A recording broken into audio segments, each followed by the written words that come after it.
Hello everyone. Today let us discuss about energy stored in a capacitor. We have seen so many derivations about the capacitors in our previous videos. We have seen series and parallel combination of capacitors. We have also seen the capacitance of a parallel plate capacitor. That is also we have seen with different cases with a dielectric in between the plates of the capacitor and with a conducting slab in between the plates of a capacitor. Now, this will be the last derivation of capacitors. In the case of a capacitor, lot of energy is stored. Now, we will derive the expression for the energy stored in a capacitor. If you see, a capacitor is nothing but it is a system of two conductors with charge plus Q and minus Q. If two plates are there, on the two plates, you can see one plate will be having positive charge, another plate will be having negative charge. To determine the energy stored in this configuration, we have to consider initially two uncharged conductors. Initially, how we should feel? We should feel that there are two uncharged conductors. So, first conductor is 1, second conductor is 2. Let us imagine next a process of transferring charge from conductor 2 to conductor 1. We have to imagine it in such a way somehow we are transferring some charge from this conductor 2 to conductor 1. Conductor 2 to conductor 1, we are transferring the charge. We have to imagine. Not fully at a time, little by little. That is bit by bit. So finally, at the end, conductor 1 has a full charge of plus Q, that is plus Q, and the conductor 2 will have a complete charge of minus Q as shown here. Now you can imagine it in such a way, that if you have a water tank, and by any means if you connect it to a tap and from outside the water comes and falls in the tank. As soon as you connect, at a time full tank is not full. It's not full. How it will be filled? Slowly, bit by bit. That means little by little, and finally at the end full tank is with the water. So like that we have to imagine. Capacitor stores the charge for some time. So when it stores the charge for some time, at a time full plus Q minus Q will not be there on its plates. Okay. Now only little by little we will charge it. Now in transferring the positive charge from conductor 2 to conductor 1, work has to be done. We have to do some work externally, because at any stage you can see conductor 1 is at higher potential than conductor 2. We are transferring the charge from 2 to 1. So at any instant of time you can see this conductor 1 is at higher potential than the conductor 2. Now, to calculate the total work done, first we will calculate the work done in a small step involving transfer of an infinitesimal, that is very small amount of charge. So this is like just I have given you the example. If you take a tank of water, if you take a full tank of water, we want to fill it from somewhere outside. We have connected to some external pipe and slowly the water is coming. Let us imagine at one particular stage the water level is here at A. After some time we have, let us imagine, we have filled it to next little higher level B. We'll imagine we have filled it to B. This is B. Now, let us see how much work done for this small amount of water, that is from A to B. If you see, if you know the work done, that is dW, to fill a small amount of water, that is from A to B, then you can find the total work done till you finish up to C. So I hope you're following. This is just, I'm giving you an example to understand the capacitor. To find the total work done, to find the total work done, to fill the water tank up to C, first we will calculate the work done for a small amount of water from A to B. Then we will find the total work done by integrating dW. So like this we can find the total work done. In the similar way, we will take the same example and now we will calculate for the total work done in the case of a capacitor.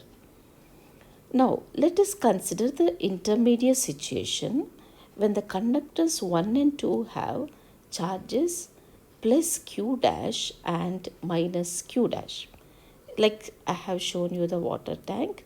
Let us, in the same way, let us imagine full charge is plus Q and here minus Q. But let us imagine at one particular stage it's not completely charged. Let us imagine this has Q dash, it has minus Q dash.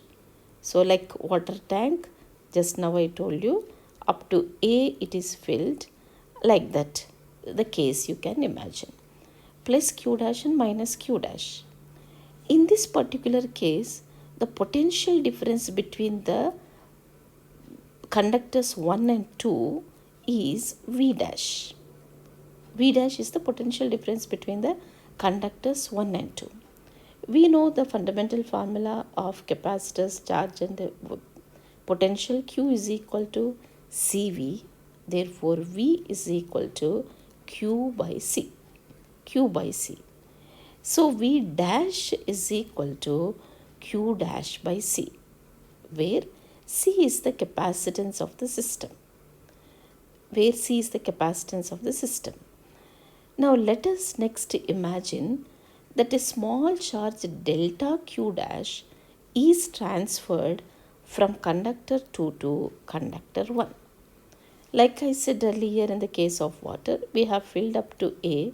Now we are filling up to another small amount B.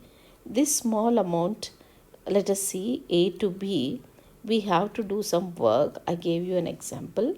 In the same way, after Q dash, little more amount we are giving to them, that is Q dash plus delta Q dash, that is from conductor 1 to 2, from conductor 2 to 1 we are transferring. So let us say that is delta Q dash is transferred from conductor 2 to conductor 1. Now we will calculate the work done to transfer this small amount of charge delta Q dash and we will integrate it. Then we will find the total work done. Now total work done is nothing but the energy stored in the capacitor. Total work is nothing but the energy stored in the capacitor. So now what we will do is, let us do this first, that is we'll calculate the work done to charge it. That means to increase the charge up with delta Q dash. Earlier it is Q dash, now we are increasing to Q dash plus delta Q dash. If we can calculate the work done, then we can proceed to the total work done. Now work done in this step, that is delta W dash, that is in the charge which is delta Q dash. that is the dw dash is the work done resulting in charge q dash on conductor 1 increasing to q dash plus delta q dash. Earlier it was q dash, now it is increased to q dash plus delta q dash. So in increasing the charge by an amount of delta q dash, let delta w be the work done. Let delta w dash be the work done. But we all know work done V is equal to Q into potential, charge into potential. That is, we know from long back. Now here delta W dash, that is a small work done to increase the charge by delta Q dash, is equal to V dash into delta Q dash according to that formula. Work done is equal to potential into charge. Work done is equal to potential into charge. Therefore, here the potential is V dash. We have seen in the previous slide. Here we have written, let the potential difference V dash between let the V dash be between the conductors 1 and 2. That is equal to Q dash by C. We are using it. That is V dash is the potential between the plates at this particular intermediate stage only, and then V dash is equal to Q dash by C because Q is equal to CV, therefore V is equal to Q by C, therefore V dash is equal to Q dash by C. V dash is equal to Q dash by C. Now with that, let us take delta W dash, that is the work done, work done to increase a charge by a small amount of delta Q dash, that is equal to V dash into delta Q dash, that is Q dash by C, that is equation number 1. Therefore, total work done is the sum of the small work delta W over the very large number of steps involved in building the charge from, that is Q dash, from 0 to Q.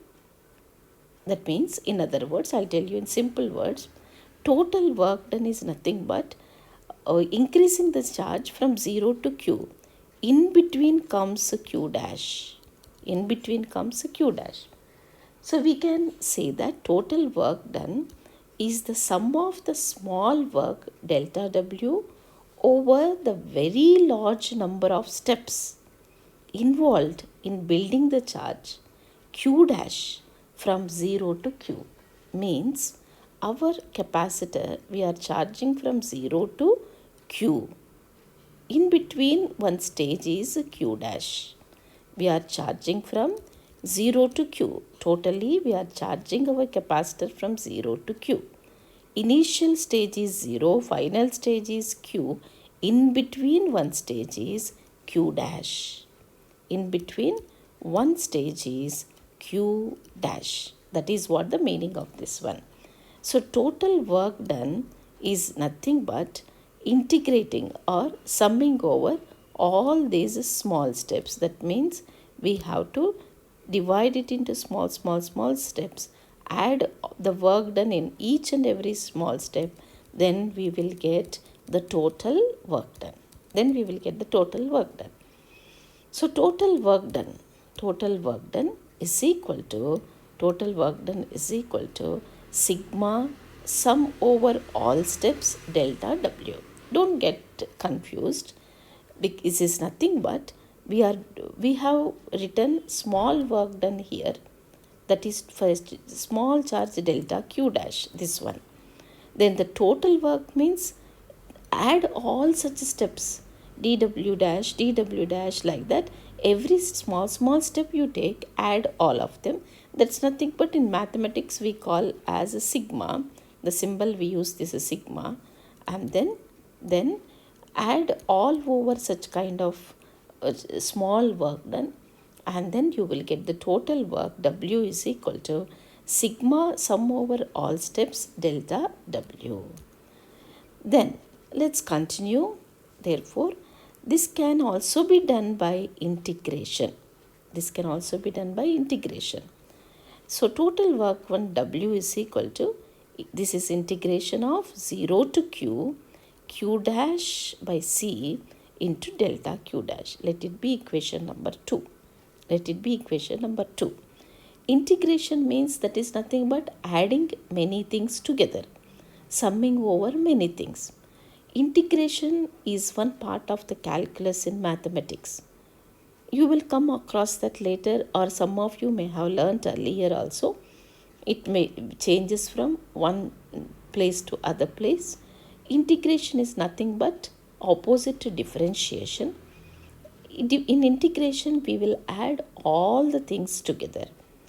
Integration, I will tell you one small formula. Integration of x to the power of n dx is equal to x to the power of n plus 1 by n plus 1, which I have shown here. Okay, which I have shown here. Now, if you see, this is the formula of integration, and if it has limits, for example, lower limit is a, upper limit is b, x to the power of n dx is equal to x to the power of n plus 1 by n plus 1 between the limits a and b. That means first time in place of x you will substitute b. Here I have done that. Second time in place of x you will substitute a. So you will substitute a. So first time you will substitute in place of x b, and the second time you will substitute a. Then it will become b to the power of n plus 1 by n plus 1 minus a to the power of n plus 1 by n plus 1. You can also take n plus 1 as common out. It will become b to the power of n plus 1 minus a to the power of n plus 1. This is from calculus, mathematics. So this one formula you learn if integration is not over right now. One formula you can learn now. Later you will learn many things in mathematics. From equation 2, you can do, in place of x now you imagine q dash, and in place of n you substitute 1. That means in place of x in this formula you imagine q dash. In place of power n you imagine 1. Then x to the power of n plus 1 by n plus 1, that means q dash to the power of 1 plus 1 by 1 plus 1 with the limits. Lower limit is 0, upper limit is q. That means lowest charge was 0, highest charge is q. Then it will become q dash square by 2. So here we have 1 by c, that is c is a constant. In integration we cannot integrate the constants. First we will take them out like this. Like this, 1 by c, then q dash to the power of 1 plus 1 means q dash square, divided by 1 plus 1 means divided by 2. Lower limit is 0, upper limit is q.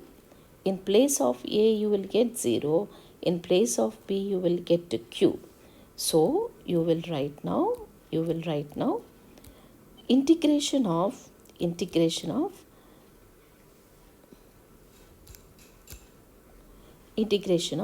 q dash by c, this one, integration of q dash by c, 1 by c you take out, q dash to the power of 1 plus 1 divided by 1 plus 1, because in place of n you are using 1 here. In place of x we are using q dash here. So let us write neatly now, and let's go for our integration. W is equal to 1 by c q dash square by 2 with lower limit 0 and upper limit q. Therefore, here I have explained again. If you have any confusion about integration, Then here it will become 1 by c. In place of q dash, first you substitute the upper limit q square by 2 minus substitute the lower limit 0, that is 0 square by 2. So anyhow this will become 0. 0 square by 2 is 0. Then you will get q square by 2c. This is our derivation. W, that is energy stored, is equal to q square by 2c. This is our derivation. But q is equal to cv. Substitute that, you will get cv square by 2c. That will become c square v square by 2c. And 1c cancel, you will get half cv square. This is the second, one more expression for the energy. One more expression for the energy. So now q square by 2c. Then our main one is q square by 2c. Q square by 2c. And we have q is equal to cv. Q is equal to cv. And q is equal to cv. And c is equal to q by v. So let us substitute. Let us substitute q square by 2c. And you know q is equal to cv. Therefore c is equal to q by v. In place of c, now you substitute q by v. You will get q square by 2 q by c. That is q into q. This c will go up into c by 2q. Sorry. 1 minute. Q by v I have to write. 1 minute. Yes. Q by v, that will become q into this v will go up, v divided by 2 into q. Then 1q will be cancelled. You will get half qv. This is the third expression. That is the third expression. Totally we got 3 expressions for energy stored in the capacitor. That is W is equal to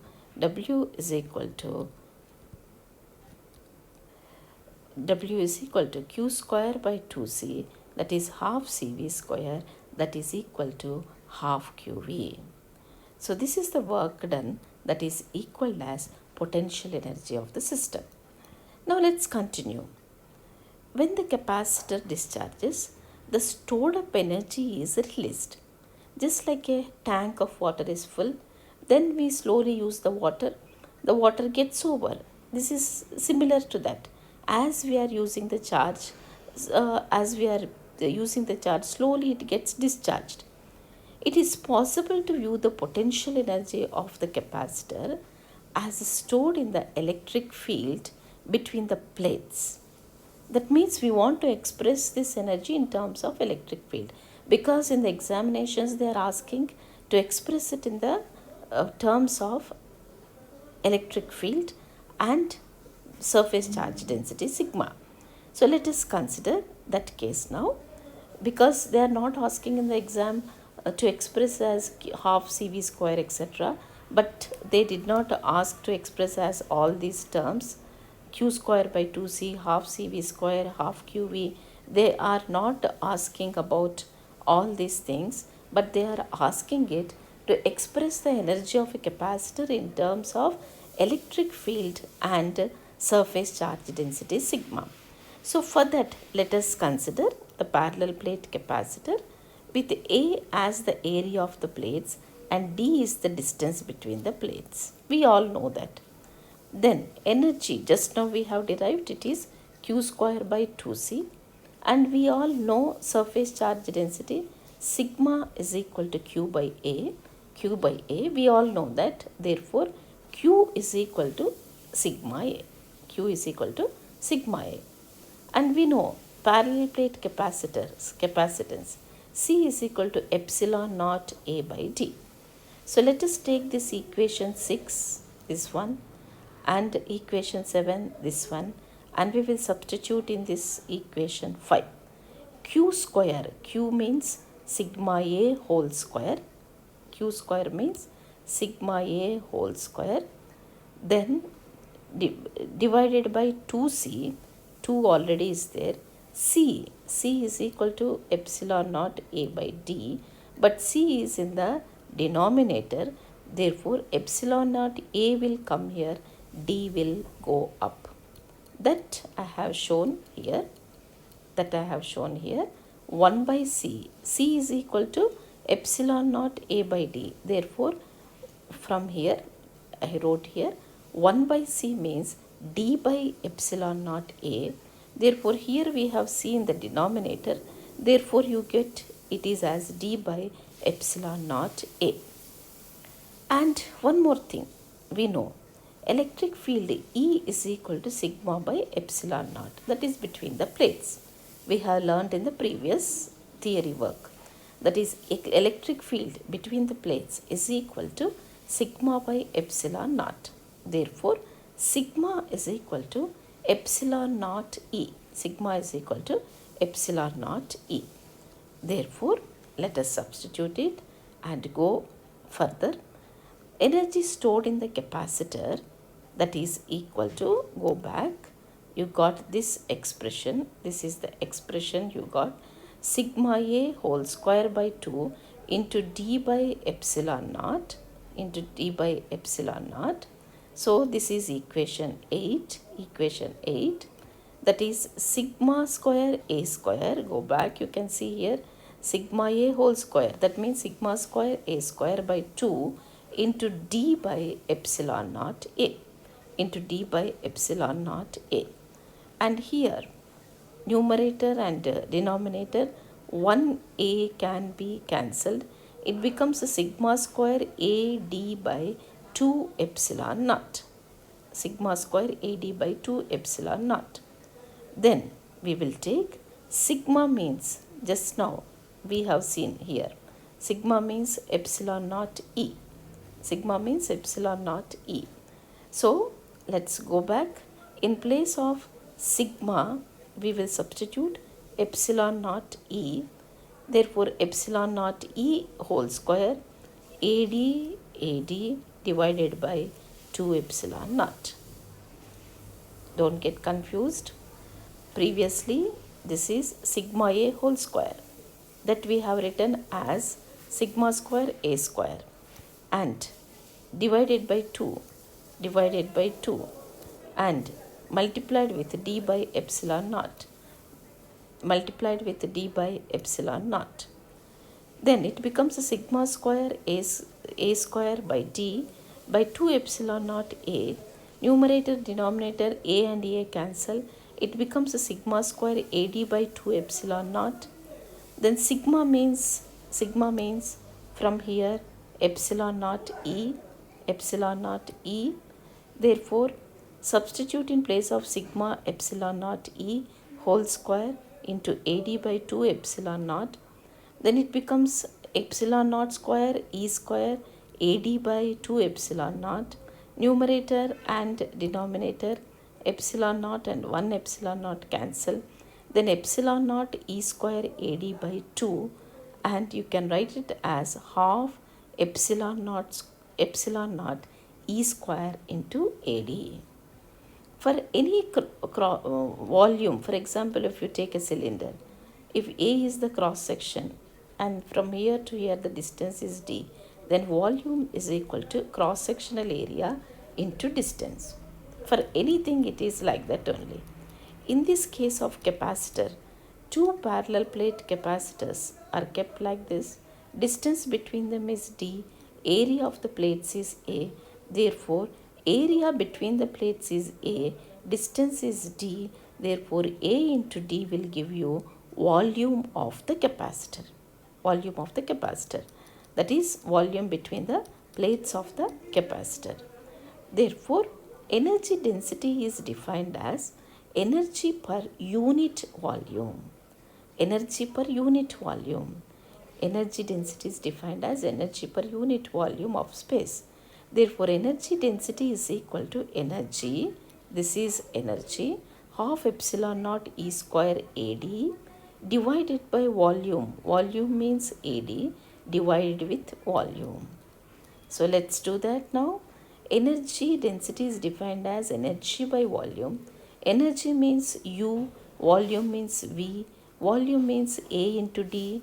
So divide energy with AD, that is half epsilon naught E square AD, divide with AD cancel, and you will get small u, that is energy density, is equal to half epsilon naught E square, where you all know epsilon naught is the permittivity of the free space. Permittivity of the free space. So now our derivations are over. This is important derivation because we are expressing the energy in terms of permittivity and electric field. Permittivity and electric field. So this equation holds good for every configuration of charge, because we have derived it for a parallel plate capacitor, but it can be applied for any other configuration. Energy density small u is equal to half epsilon naught E square. Take care of this. Some numericals are asked based on this particular formula. So we have seen different forms of the energy, that is, from the previous case we have seen three forms of energy. This is one, q square by 2c, half cv square and half qv. Three forms, you can use any one of the form in the numericals depending upon the situation. Similarly, this is another form of energy density. Full energy means this is the formula, half epsilon naught E square AD. If they ask for energy density, you have to use a small u, that is small u is equal to half epsilon naught E square. Thank you for watching with this video. Let us meet with another video. Till then, bye. God bless you all.